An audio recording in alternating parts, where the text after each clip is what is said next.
leading into the draft, you were giving off the impression like you were kind of handcuffed because of the Mitch Marner contract negotiation and the uncertainty of exactly where that's going to come in. That was going to put you guys in a bit of a difficult position to get things done. And since those comments, you found a way to trade Marleau, and you worked out pretty complex, significant blockbuster deals with Ottawa and Colorado. So you clearly weren't that hindered. How did you find a way to make that all work, considering Marner is still unsigned? Yeah, I think I don't know exactly, Brian, but I think the question was in as it relates to Jake and whether we could re-sign Jake, and I didn't mean to come off that we weren't going to be able to do anything. I just meant in terms of going outright signing players for significant numbers without anything going back off our team. We were a little bit confined within our salary cap, and that's not Mitch's fault or anybody's fault. It's just, we're happy with our players. We're trying to pay them all and keep them. What it did kind of force us into was really focusing on if we wanted to improve our team and make different moves, they were largely going to have to come via trade, where we were going to be giving up assets and valuable pieces off our roster. Or in the case of the transaction with Carolina, we were going to have to move draft capital to create space that would allow us to do other things. And, that space came in with the signing of Janssen and Kapanen and giving us a little bit more flexibility to do some other things. So we really had to confine ourselves to the trade route, which is, I think, completely fine anyway for us. And we were able to find some trade partners. I think we had mutual interests and were able to work together and get those things worked out with Ottawa and in Colorado. Well, and the one last night, the deal with Colorado is taking up a lot of the oxygen. It was a big deal featuring the longest-standing member of your team in Nazem Kadri, bringing over a couple of big pieces in Barrie and Kerfoot. But you mentioned that you got a chance to get the Janssen and Kapanen deal done. So in the end, when we were all trying to put the pieces together, if you're going to make a deal of significance, you're going to have to give up a player of significance. It felt like it was going to have to be Kadri. At what point did that become a conclusion for you guys that it had to be Nazem that was going to go in order to make a significant deal? Yeah, I think as we started to have different discussions with different teams, it was pretty clear that if we're going to return a high-level defenseman back, it was either going to have to be one of our younger core players that we feel still have lots of room to grow, or in terms of an established guy that's in the midst of his prime, it was going to have to be Nas. Like, we didn't have another defenseman that we could move, and we weren't going to move any of certainly none of John, Austin, or Mitch.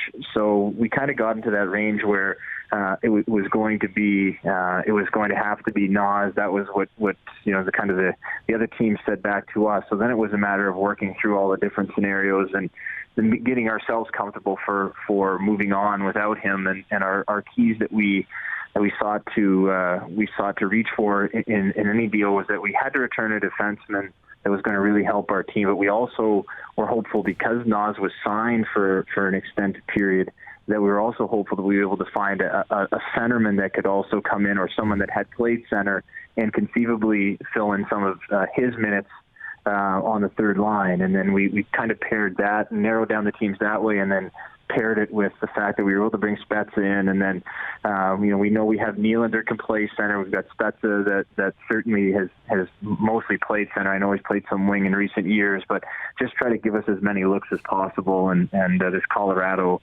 deal in the end was the one that we felt was best for us. And Kyle, you also identified a team that could absorb some of the cap for a high-priced defenseman coming back in Tyson Barrie, which makes it that much more palatable as well. But you've talked about wanting to improve defense. You owe it to Freddie and to try to tighten things up in front of him. Maybe just walk us through what you see, because Cody Ceci was sometimes maligned in Ottawa for his defensive game. Tyson Barrie's great with the puck. Defensive, maybe not known as the strength of his game either. So what do these two guys bring that you see that will help you guys be better, not only with the puck, but defending? Yeah, I think in Cody's case, Mike, first off, we went back and I think really studied him from when Ottawa was making their run a few years ago, and I think the last couple of years, and I think part of it goes into the circumstances of him taking on really, really difficult assignments. And I think when we looked at it and said, okay, we can bring him in here, and we can pair him with either Morgan or Jake or Travis Dermott when Travis Dermott is healthy, and have him with a partner that can really move the puck very effectively and efficiently. And then we know he's a big, strong guy down low. We think we could make some improvements with him. I'm sure as Ottawa is hoping to do the same thing with Zaitsev and Connor Brown and continue to see them improve and get better as they continue to grow. And in Cody's case, we just felt for someone who's 24, not yet 25 years old, we'd be able to help them continue to grow and evolve. And we liked a lot of things we saw within their game, even going back a few seasons and just trying to get him back on track. We feel he's got a lot of incentive. He's got an arbitration case ahead of than 1 year before he hits free agency. So we're excited about working with him and trying to make some gains with him. And then Tyson, I know that the reputation, and you guys would have watched him a lot, but as an extremely mobile, puck-carrying offensive guy, we like a lot of the things that we see defensively. We think he's improved on that over the years, and